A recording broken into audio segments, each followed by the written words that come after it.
Okay, so I'm in the SBC lunchroom with Jake. Say hi, Jake. Behold the holy pumpkin.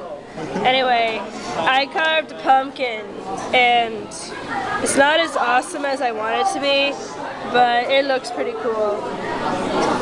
Guess where it's from?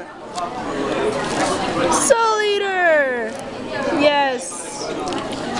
Yeah.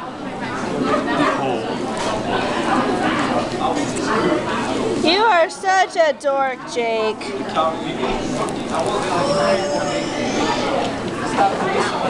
Yes, I did the Soul Eater moon.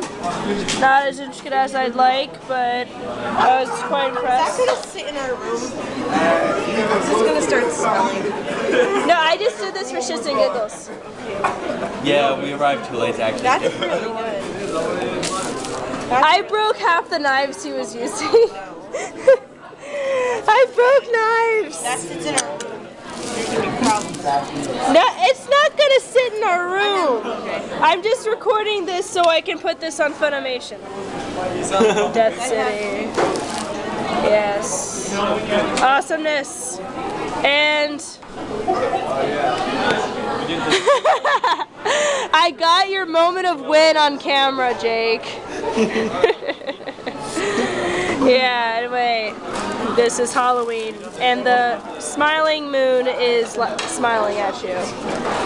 Bye.